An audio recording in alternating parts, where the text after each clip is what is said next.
Montréal compte un autre grand projet immobilier qui attire beaucoup l'attention ces jours-ci. C'est la revitalisation du secteur Bridge-Bonaventure. Et le bassin Wellington fait partie des nombreux chantiers qui sont sur la table de la Société immobilière du Canada. Avec nous, Stéphane Derry, PDG de la Société immobilière du Canada. Bonsoir, M. Derry. Bonsoir. C'est un plaisir d'être avec vous ce soir. C'est un plaisir de vous accueillir. D'abord, dites-nous, que fait la Société immobilière du Canada? Sujet intéressant. La Société immobilière du Canada est une société de la couronne, autonome et autofinancée. Donc, on achète des propriétés qui sont surplus du gouvernement fédéral au prix du marché et on les retransforme en quartiers vibrants où on a une économie de quartier, où on a des gens, de l'emploi, des pôles d'innovation, comme on veut faire à Bridge-Bonaventure dans le bassin Wellington. Et à ce moment-là, on travaille en partenariat avec le secteur privé, des partenaires développeurs privés pour bâtir et j'ai écouté la mairesse, on s'assure d'inclure l'économie de quartier des écoles, que les gens puissent vivre dans nos quartiers et puissent vivre pendant 20 ans, ils peuvent passer leur vie dans nos quartiers. Vous avez d'ailleurs développé, géré les immeubles Benny Farm dans Notre-Dame-de-Grâce à Montréal, le Vieux-Port de Montréal, la Tour CN à Toronto. C'est vous, ça aussi? Oui, c'est nous, ça aussi. OK. Dans le cas du secteur Bridge-Bonaventure, vous avez présenté votre vision pour le bassin Wellington récemment et aujourd'hui, vous étiez également en discours. C'est quoi vos intentions?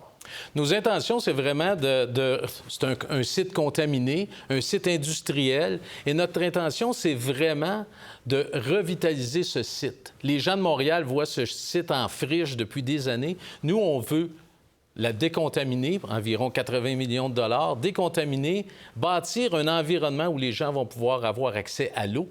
Une plage, une plage de baignade, naturaliser l'espace, recréer le bassin Wellington et aussi créer un environnement où environ 20 du terrain, de l'espace va être vert, des parcs, on va avoir 3 parcs, et des édifices aussi d'appartements. Des logements, donc. Des logements, définitivement. 2800 logements? 2800 logements, dont 1000 abordables. 1000 abordables. Oui. Ça, c'est l'engagement que vous prenez. C'est la vision que vous présentez.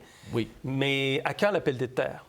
Oh, on espère. On travaille en partenariat avec la Ville pour finaliser notre plan, faire approuver notre plan, rezoner le site. Et on espère qu'en 2025, on va pouvoir commencer la décontamination des sites, comme je mentionnais, pour des projets d'environ 75-80 millions et commencer l'infrastructure pour pouvoir bâtir les maisons, les parcs, les écoles, tout ce qu'on a besoin pour un quartier vibrant. Beaucoup de développeurs disent qu'il y a beaucoup trop de règles, c'est trop long l'acceptation des permis. Est-ce que vous vivez ça à Montréal?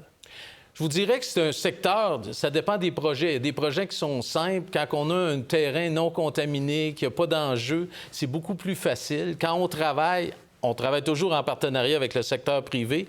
Le consortium de Bridge-Bonaventure, en partenariat avec eux. On travaille en partenariat avec la Ville.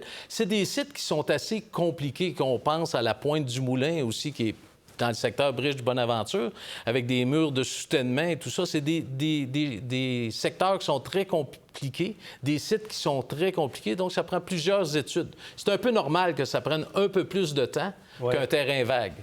Il y a des groupes communautaires qui vous invitent à protéger le secteur de la spéculation. Êtes-vous ouvert à ça?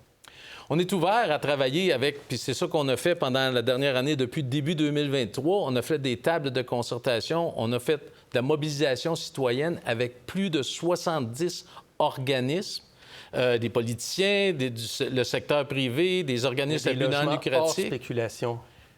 On est prêt. On a 1000 logements abordables. Est-ce que c'est hors spéculation, ça? C'est selon la définition de la SCHL, c'est à 80 du prix médian des loyers dans le secteur.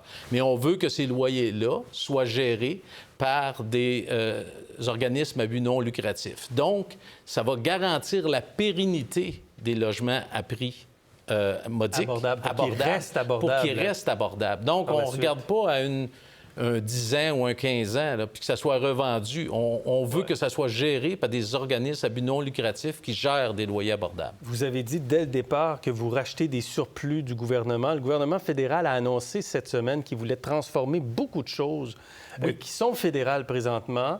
Je pense à Poste Canada, les terrains de la Défense et beaucoup d'autres lieux. Donc, concrètement, on attend quoi de la part de la Société immobilière du Canada dans ce dossier-là? Bien, nous, on veut participer à résoudre la crise du logement. Les 4 projets dont on parlait à Montréal, c'est 16 000 personnes qui vont pouvoir avoir une place, qui vont pouvoir appeler la leur.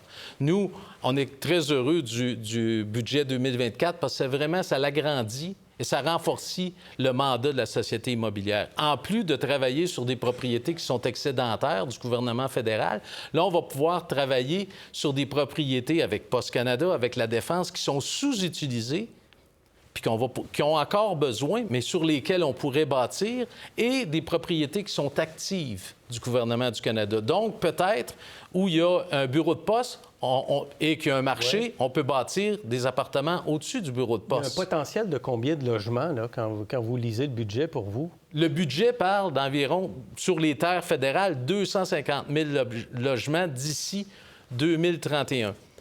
C'est pas seulement la Société immobilière qui va livrer 250 000 logements, c'est tous les plans pour les terres fédérales.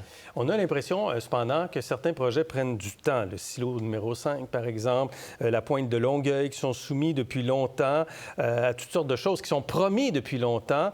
Il se passe quoi? Pourquoi c'est si long? Bien, je vous dirais, la pointe de Longueuil, comme exemple, on a signé une lettre d'entente au mois de février avec la mairesse de Longueuil et l'organisation municipale pour vraiment pouvoir une lettre d'entente pour travailler. Puis on espère qu'en 2025, on va avoir notre première pelletée de terre, puis on va avoir nos permis, puis que ça va avancer. C'est un très beau projet où encore on espère avoir plus de 6 000 personnes qui vont pouvoir y vivre. Ça presse, en tout cas, les logements, d'avoir des nouveaux logements compte tenu de la crise actuelle. Monsieur Derry, merci d'avoir été avec nous ce soir. Merci beaucoup. Merci bien, à la prochaine. Pour voir nos émissions en entier, rendez-vous sur la chaîne Ici RDI.